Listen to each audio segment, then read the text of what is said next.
Bismillahirrahmanirrahim. Assalamualaikum warahmatullahi wabarakatuh.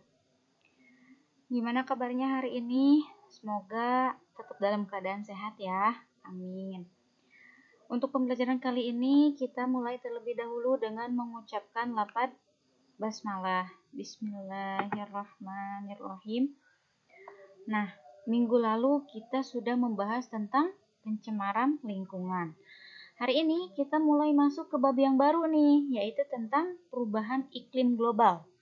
Nah, apa sih yang disebut dengan perubahan iklim global? Perubahan sendiri itu apa artinya? Perubahan adalah sesuatu hal yang keluar daripada kebiasaannya. Nah, itu berarti ada berubah. Kalau misalkan biasanya seperti biasanya misalkan di Indonesia sendiri, iklimnya itu kan cuma ada dua. Misalkan setengah tahunnya adalah musim kemarau dan setengah tahunnya adalah musim penghujan. Nah, tiba-tiba sekarang ternyata nggak demikian. Kadang misalkan kemarau lebih panjang atau kadang hujan lebih panjang. Nah, ini berarti mengalami perubahan. Sedangkan iklim itu sendiri pengertiannya adalah sebuah kebiasaan atau karakteristik cuaca yang terjadi di suatu tempat atau daerah. Tadi berarti kita melihatnya ke cuaca. Berarti kalau misalkan kita umpamakan lagi di Indonesia, tadi kan Ustazah udah bilang ya, di Indonesia itu iklimnya ada dua, yaitu hujan dan juga musim kemarau. Nah, kalau misalkan sekarang perubahan iklim global, ini tidak hanya di Indonesia ternyata perubahannya itu, tapi sudah di dunia. Global itu kan sedunia ya. Jadi sekarang itu sangat-sangat BMKG sendiri sudah sangat sulit untuk menentukan bahwa misalkan besok cuaca apa, besok cuaca apa. Biasanya dulu waktu Ustazah masih kecil, itu pasti aja 1 minggu ke depan misalkan cuacanya nanti cerah atau gini. Tapi sekarang sangat sulit untuk bisa diprediksi. Sekarang udah sangat sulit, meskipun ya terkadang memang BMKG tetap memprediksi, tapi untuk ketepatannya sendiri itu masih sekitar 80% ya. Kalau dulu itu hampir 98% itu pasti tepat. Tapi kalau sekarang karena memang perubahan iklim globalnya itu sangat-sangat berubah, jadi itu tidak bisa diprediksi secara pasti kayak gitu. Nah, dulu juga biasanya kalau kata orang Sunda itu ada yang istilah kalau misalkan udah masuk ke bulan Maret, berarti itu berhenti hujan. Karena itu berarti berhenti hujan. Tapi kalau misalkan sudah memasuki bulan yang ada ujungnya itu seperti misalkan September, Oktober, November, Desember. Nah, itu berarti udah memasuki musim penghujan. Itu kata orang Sunda ya, karena memang dulu itu masih bisa diprediksi. Tapi kalau sekarang udah nggak bisa kayak gitu. Terkadang malahan bulan Desember lagi musim penghujan, kadang juga musim kemarau kayak gitu ya. Karena ini efek daripada perubahan iklim global. Oke.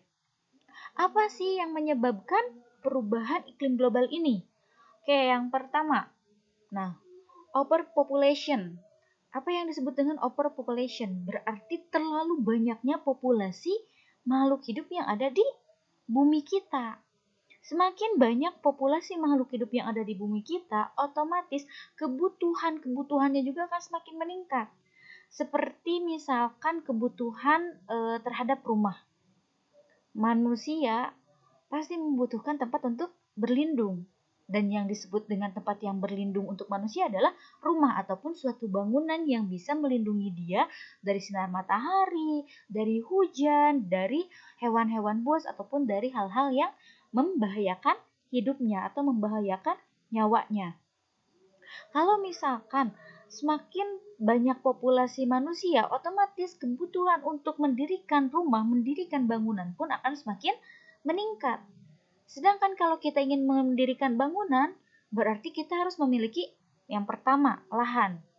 Berarti lahan pertanian, lahan perkebunan, lahan yang memang biasanya digunakan untuk hutan misalkan, itu akan semakin banyak yang terkikis karena kebutuhan manusia untuk memiliki lahan tersebut untuk dijadikan rumah. Nah, tidak hanya itu, kalau udah ada tempatnya berarti butuh bahan-bahan bangunannya. Bahan-bahan bangunannya itu sendiri Berarti kan harus ada apa? Harus ada kayu. Berarti kayu harus nebang dulu dari pohon-pohon. Terus harus ada semen. Semen dari mana? Dari perut bumi. Terus harus ada apa lagi? Harus ada bata. Bata itu terbuat dari apa? Dari tanah liat yang dipanaskan atau yang dipanggang.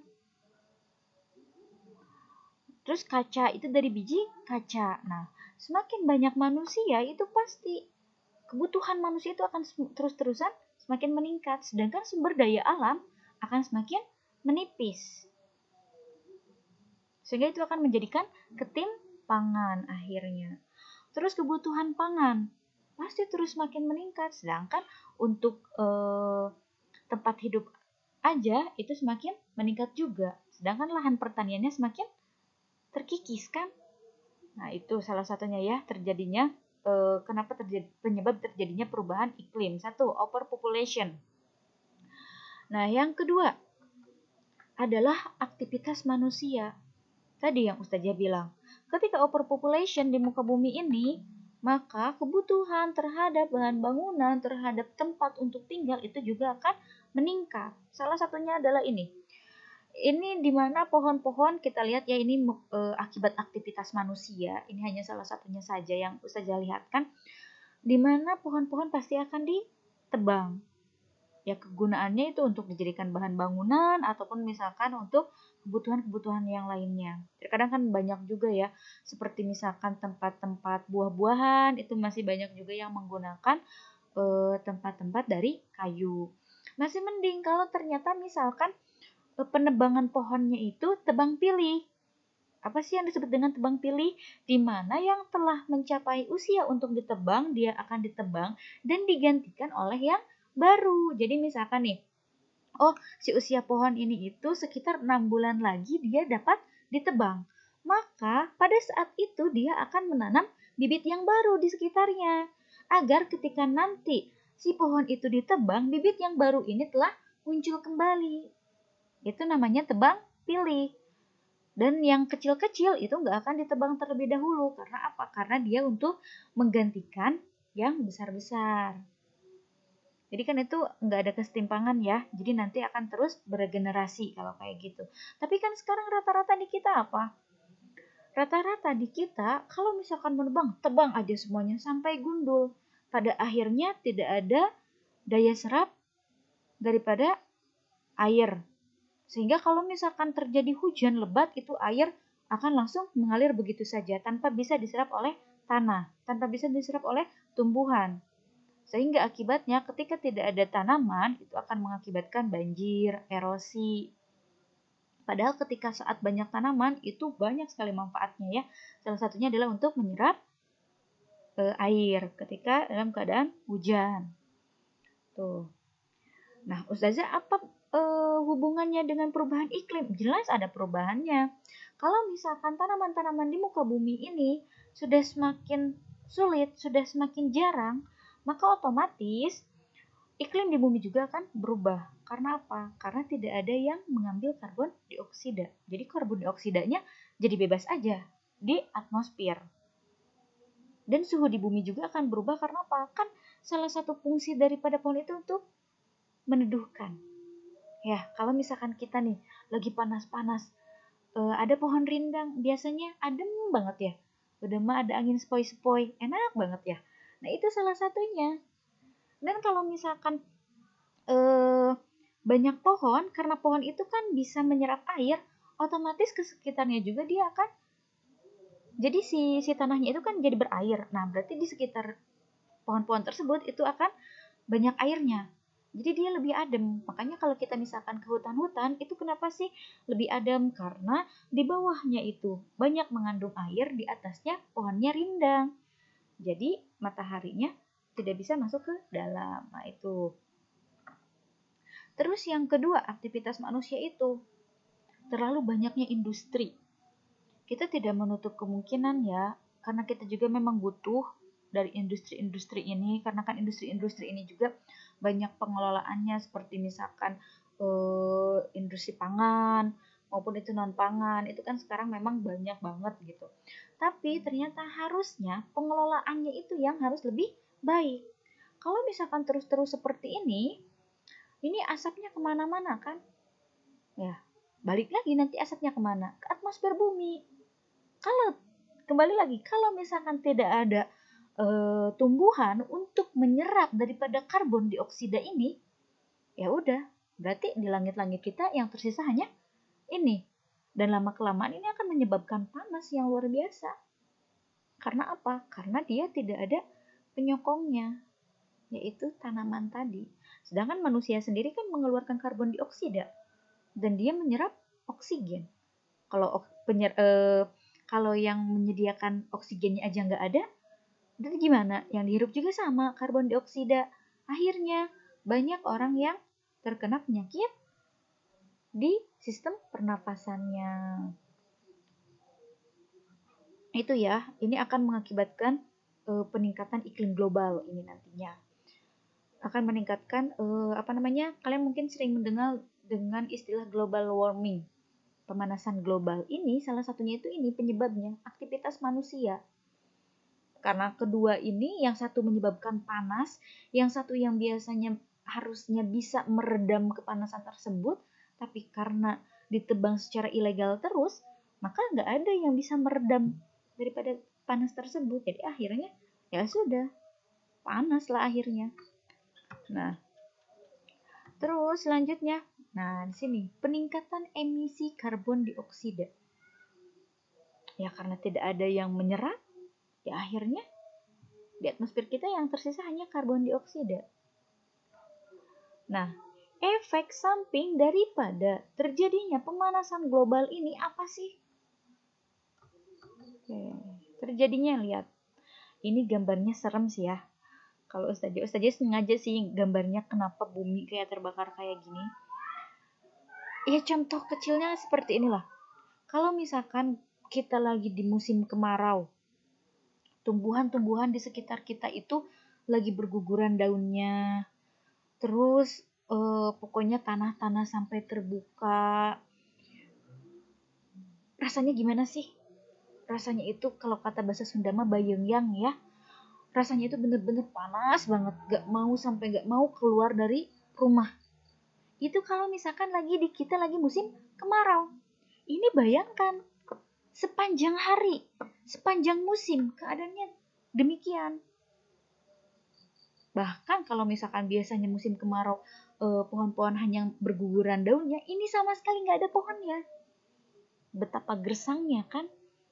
Atau lebih ininya kalau misalkan musim kemarau nggak terlalu ekstrim mungkin ya, karena di kita memang alhamdulillah nggak pernah sampai merasakan yang ekstrim banget, alhamdulillah nggak pernah. Misalkan di gurun itu sama sekali nggak ada pohon, bayangkan panasnya kayak gimana. Makanya kan daerah Arab Saudi itu mereka itu tidak pernah merasakan misalkan di bawah 30 derajat Celcius kalau lagi panas, pasti aja di atas 30 derajat Celcius. Bahkan ada salah satu negara yang pernah mencapai 40 derajat Celcius. Itu saking panasnya gitu. Karena apa? Karena mereka tidak memiliki pohon untuk menyerap sumber-sumber panas tersebut. Ya akhirnya benar-benar panas gitu, karena memang pohon-pohon di sana tidak bisa tumbuh. Tapi segitu itu belum panas. Kalau misalkan global warming ini terus-terusan terjadi, maka suhunya akan lebih panas lagi. Karena apa? Karena meskipun misalkan di daerah tersebut atau di negara tersebut tidak memiliki pohon, tapi di negara lain masih ada pohon, itu masih bisa terselamatkan secara globalnya. Karena kan masih ada negara-negara lain yang menyerap daripada suhu panas tersebut. Tapi kalau untuk saat ini, kita lihat sendiri, di Kalimantan itu udah sangat sedikit banget hutan-hutan. Karena apa? Ya wacananya kita aja mau pindah ibu kota ke sana kan, otomatis berapa ribu hektar yang dibutuhkan untuk membangun pemerintahan di Kalimantan. Sedangkan kita tahu bahwa Kalimantan itu adalah paru-parunya dunia. Yang sekarang itu yang jadi paru-paru dunia itu hanya dua. Satu di Amerika, kalau nggak salah itu di Brazil. Yang kedua itu di Indonesia, yaitu tepatnya di Kalimantan. Coba kalau misalkan salah satunya udah nggak ada, ya tinggal nunggu waktu aja bahwa peningkatan suhu global itu akan terus terjadi. Dan mungkin bahkan nanti kita sendiri akan merasakan betapa panasnya lebih daripada 32 derajat. Itu panas banget ya. Saya pernah ngerasain waktu lagi ada kegiatan di Lombok. Lombok itu panas karena mungkin datarannya agak rendah dan juga pinggir-pinggirnya itu pesisir pantai. Itu betul-betul luar biasa. Jam 9 pagi itu udah 32 derajat. Itu sejajar udah gak kuat panasnya gitu kan. Apalagi kalau misalkan itu lebih dari segitu. Ya wallahu a'lam ya. Semoga kita tidak merasakan suhu global terus-terusan meningkat. Nah, efek daripada ini semua, daripada penyebab terjadinya perubahan iklim, tadi kan salah satunya adalah pemanasan global. Nah, selain daripada itu akan banyaknya bencana. Salah satunya adalah ini apa? Angin tornado. Loh, Ustazah kan angin tornado itu alamiah.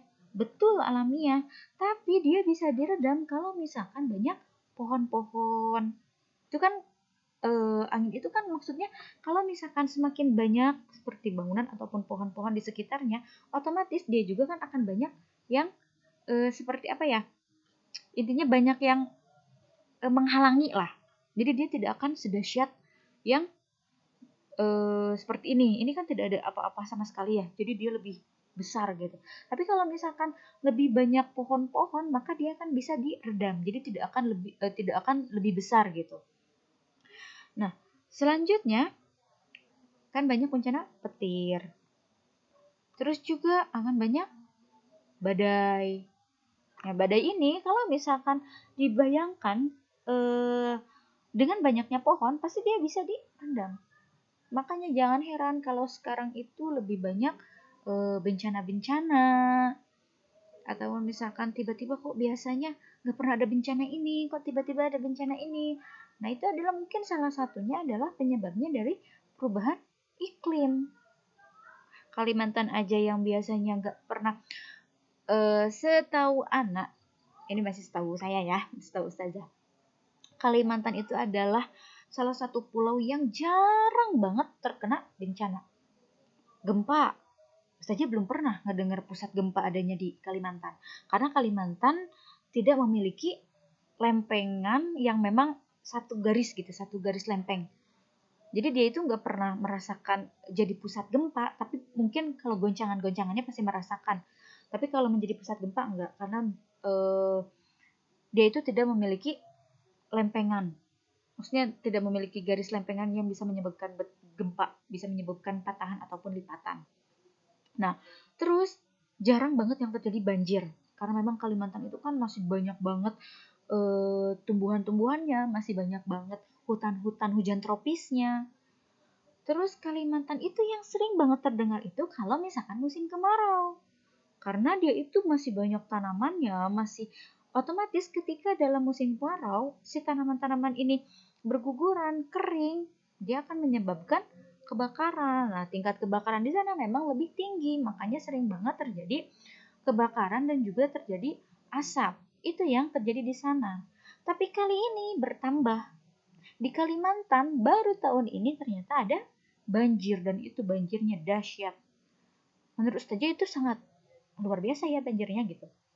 Karena baru pertama dan sudah menggenangnya itu ya kayak Jakarta gitu. Padahal itu baru pertama kali. Berarti apa? Ada yang salah. Berarti ada yang salah, ada yang keliru. Nah, yuk sekarang Ustazah ngajak ke semuanya, mari kita sama-sama jaga lingkungan kita agar kita jangan sampai menjadi orang yang menjadi penyumbang salah satu untuk perubahan iklim global. Ya minimal buang sampah sembarangan, minimal kalau mau nebang pohon dilihat dulu pohonnya wajib ditebang atau enggak. Ingat kebermanfaatannya, bahwa itu adalah untuk kelangsungan hidup kita. Terus jangan terlalu banyak untuk menggunakan emisi-emisi yang menggunakan karbon dioksida. Terus yang paling gampang, hemat energi. Karena salah satu penyebab terjadinya perubahan iklim adalah semakin meningkatnya kebutuhan energi, maka akan semakin meningkat juga pemanasan global, karena kan tidak menuntut kemungkinan energi kita aja ini dihasilkan dari apa. Ya, itu saja yang bisa Ustazah sampaikan. Kurang lebihnya mohon maaf. Apabila ada yang tidak dimengerti, silahkan untuk langsung menghubungi Ustazah di WA. Dan satu lagi Ustazah ingatkan kembali, jangan lupa untuk mengerjakan tugas-tugasnya. Oke, terima kasih atas perhatiannya. Kurang lebihnya Ustazah mohon maaf. Bila bisa bilillah, wassalamualaikum warahmatullahi wabarakatuh.